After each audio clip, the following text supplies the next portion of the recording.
Hi guys what's up, it's Fahad back with another video. So आज की इस video में हम CSS एनिमेशन सीखने वाले हैं। सो अगर आपको CSS के बेसिक्स पहले से आते हैं एंड आप सीखना चाहते हो कि आपके जो HTML एलिमेंट्स है उसको CSS के थ्रू कैसे एनिमेट करना है, so this video is for you. और मैं सोच रहा था कि CSS के ऊपर एक छोटी सी सीरीज़ यानी ऑन गोइंग सीरीज़ बनाऊँ एक, जिसके अंदर मैं CSS से रिलेटेड चीज़ें आपको समझाऊँ, ऐसी छोटी मोटी चीज़ें लाइक एनिमेशंस कैसे करते हैं और CSS में थोड़ी चीज़ें कुछ टैकल कैसे करना है। कई बार CSS जैसा आप जो चीज़ करना चाहो वैसे नहीं हो रही होती है। सो एंड मीडिया क्वेरीज अलग अलग ऐसे फीचर्स एक्सप्लेन करूँ मैं इस सीरीज़ में एक एक वीडियो बना के।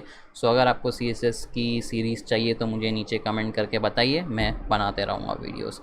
सो अभी के लिए फ़िलहाल CSS एनिमेशन सीखते हैं। Let's start.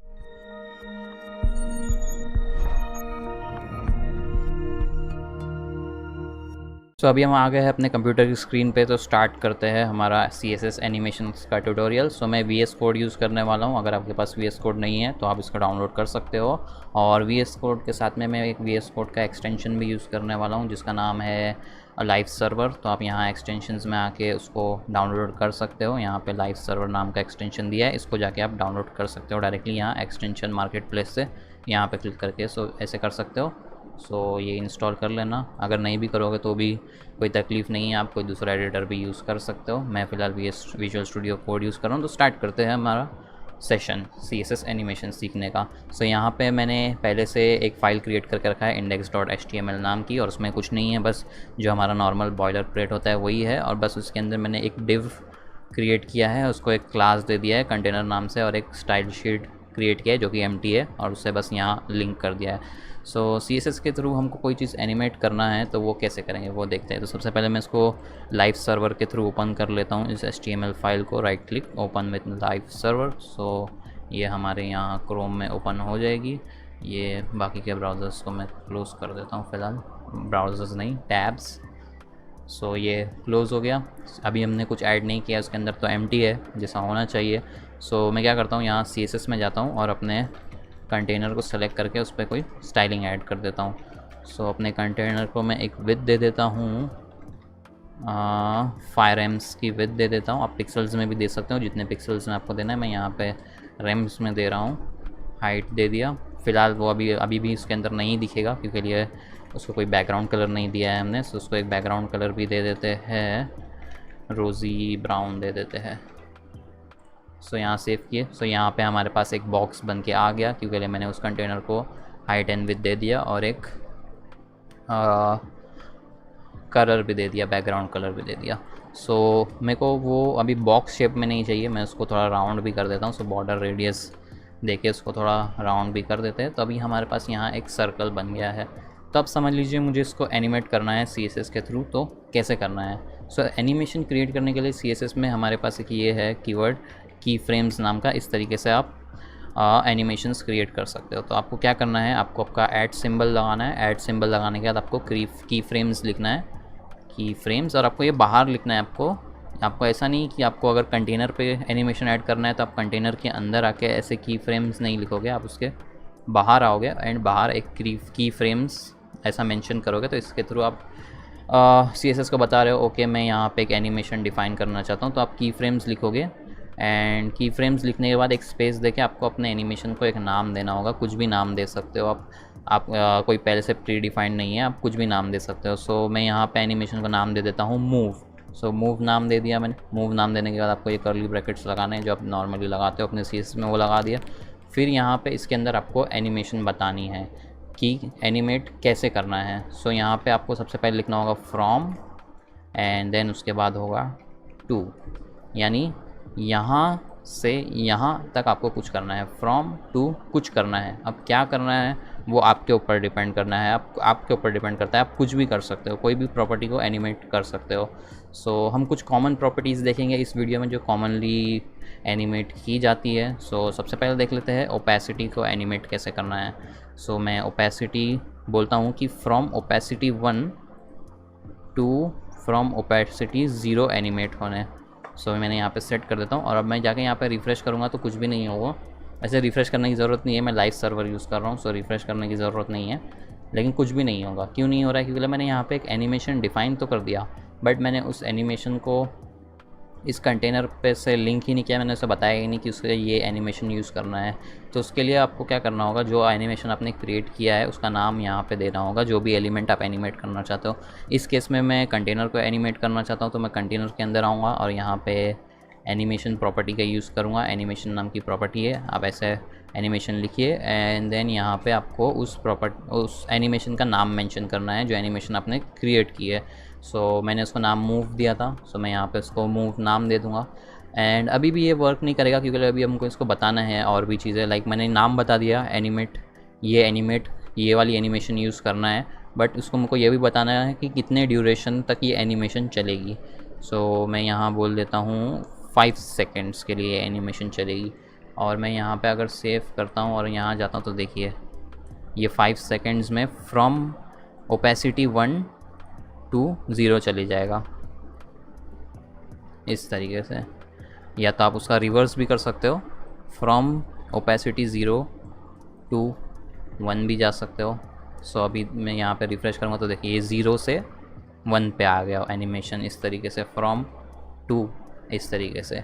सो यहाँ पे मैं और भी चीज़ें ऐड कर सकता हूँ, लाइक मेरे को एनिमेशन का इफ़ेक्ट कैसा चाहिए, बहुत सारे इफ़ेक्ट्स है, like ease in and out ease and linear, ऐसे बहुत सारे। सो अलग अलग चीज़ों के अलग अलग स्पीड्स हो गए, like ease in and out, ease in का ऐसा होगा कि स्लो आएगा, ईज़ इन एंड आउट ऐसा होगा कि थोड़ा स्लो आएगा फिर डायरेक्टली फास्ट हो जाएगी एनिमेशन। ऐसे अलग अलग एनिमेशंस के इफ़ेक्ट्स है, आप अलग अलग ट्राई कर सकते हो। मैं फ़िलहाल यहाँ पे लीनियर ट्राई करता हूँ, तो यानी एक ही स्पीड में एनिमेशन आएगी 5 सेकेंड्स में, वो लीनियर होगी। और अभी आप देख सकते हो कि ये एक एनिमेशन एक बार होती है, देन उसके बाद वो वैसे ही रहता है। 5 सेकेंड की हमने एनिमेशन सेट की है तो 5 सेकेंड्स हो जाती है, एनिमेशन कंप्लीट हो जाती है, फिर वो वैसे के वैसे ही रहता है। अगर मेरे को वैसा नहीं करना है, अगर मैं चाहता हूँ कि वो लगातार एनिमेशन होते रहे, तो उसके लिए भी हमारे पास यहाँ पे एक वैल्यू अवेलेबल है। आप यहाँ पे उसके लीनियर के आगे लिख सकते हो इनफाइनाइट, या जो भी आपने दिया है लीनियर के अलावा ईज़ इन एंड आउट या जो भी, अगर आप इनफाइनाइट दे देते हो यहाँ पे।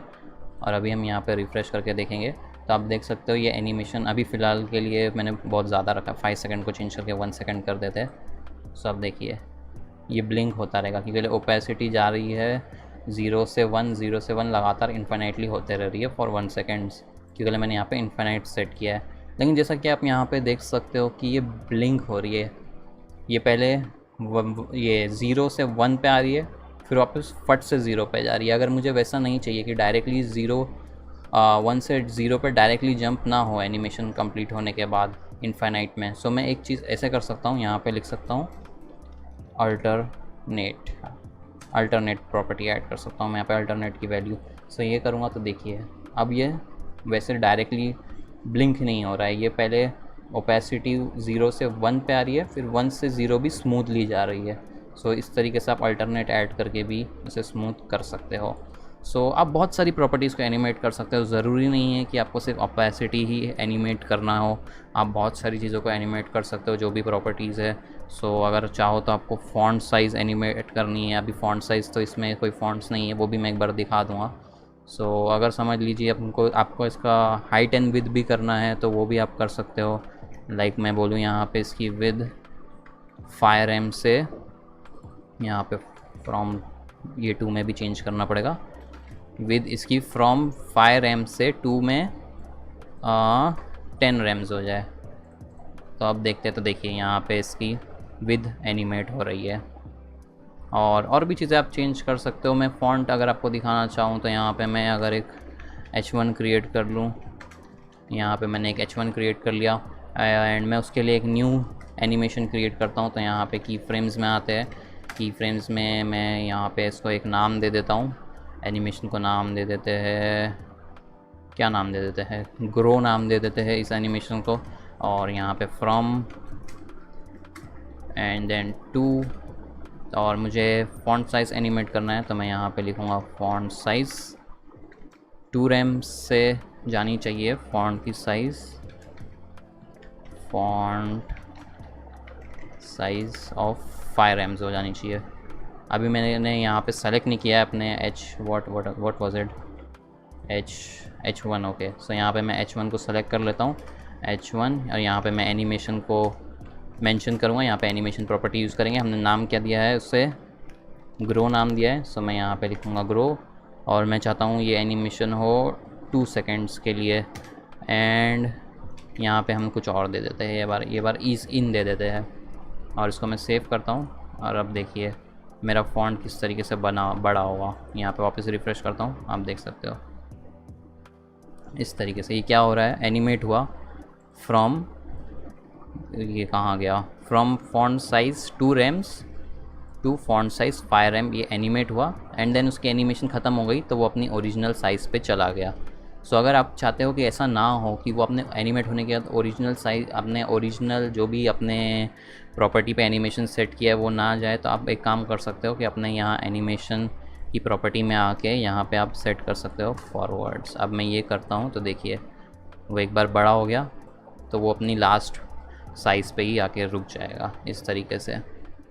सो और भी प्रॉपर्टीज़ को आप यहाँ पे एनिमेट कर सकते हो। अब मैं यहाँ से ये ग्रो को हटा देता हूँ, यहाँ से H1 को भी हटा देते हैं और ये हमारे मूव में ही और चीज़ें एनिमेट करते हैं। लाइक समझ लीजिए अगर मुझको अपने डिफ को मूव करना है यहाँ वहाँ तो वो कैसे करेंगे, सो वो भी देख लेते हैं। सो वो आप ट्रांसफॉर्म प्रॉपर्टी के थ्रू भी कर सकते हो। सो ट्रांसफॉर्म अब डिपेंड करता है आपको वाई एक्सिस पे मूव करना है या एक्स एक्सिस पे मूव करना है।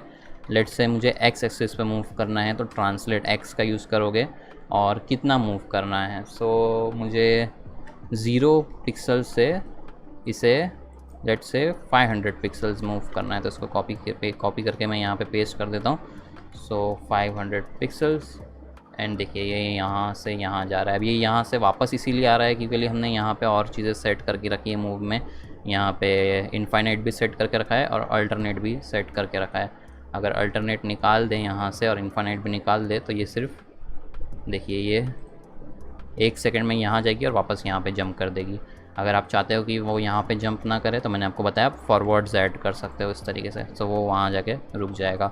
और अगर फॉरवर्ड निकाल दो तो वो वहाँ जाके वापस यहीं पे नॉर्मल एनिमेशन ख़त्म होने के बाद वापस अपने नॉर्मल प्लेस में आ जाएगा। आप यहाँ से एनिमेशन का टाइम भी इंक्रीज़ कर सकते हो कि 1 सेकंड की जगह 2 सेकंड ले वहाँ तक पहुँचने, तो वो भी हो जाएगा। एंड देन आप और भी चीज़ कर सकते हो लाइक, और अगर मैं वापस से इनफाइनाइट दे दूँ तो देखिए ये यहाँ तक जाएगा बट वापस वहाँ फट से जंप कर रहा है। तो वो फिक्स करने के लिए मैंने आपको क्या बताया था, आपको यहाँ पे अल्टरनेट ऐड करना है। सो अल्टरनेट ऐड करोगे तो वो वहाँ तक जाएगा एंड देन स्मूथली वापस आएगा। तो इस तरीके से स्मूथ एनिमेशन चलते रहेगी। सो अगर आप चेंज कर दो सेकेंड्स, लाइक मिली सेकेंड्स भी कर सकते हो अगर आपको चाहिए तो। लाइक अगर मैं बोलूँ 50 मिली सेकेंड्स, देन देखिए ये कितना फास्ट जा रहा है।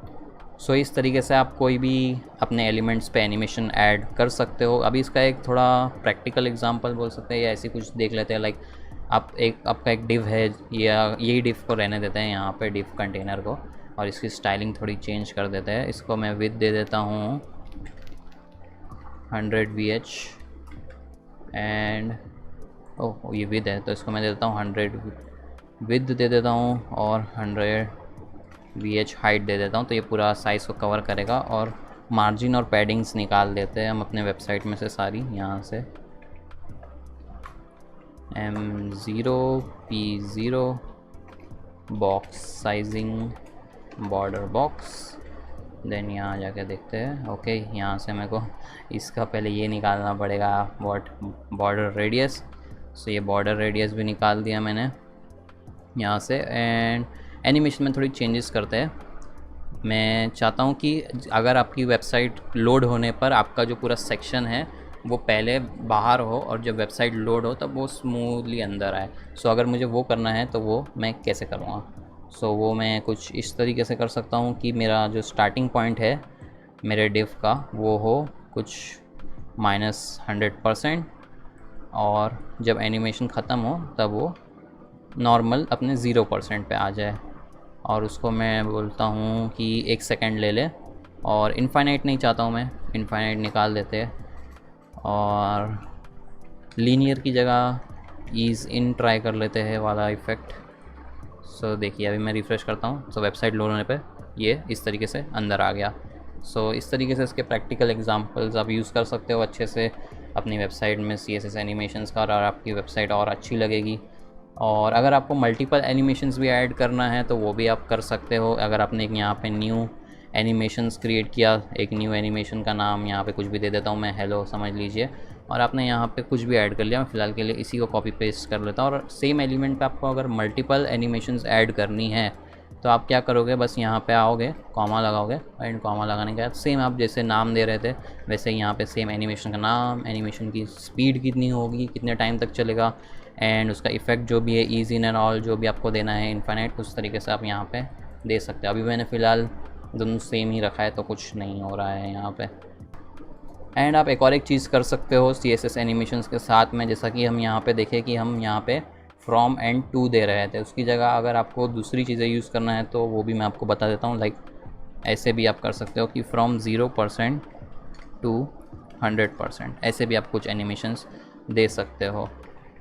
यहाँ पे मैं ओपेसिटी को एनिमेट कर देता हूँ, ओपेसिटी फ्रॉम 0 to 1 एनिमेट करते हैं हम। तो इसको सेव करता हूँ, सेव करके मैं यहाँ पे रिफ़्रेश करता हूँ तो देखिए वो ये वैसे ही सेम काम कर रहा है फ्रॉम एंड टू की तरह। सो वैसे भी आप कर सकते हो, बट परसेंटेजेस जब आप यूज़ करोगे तब आप एक चीज़ एक्स्ट्रा कर सकते हो कि आप अपने हिसाब से एक्स्ट्रा परसेंटेजेस ऐड कर सकते हो।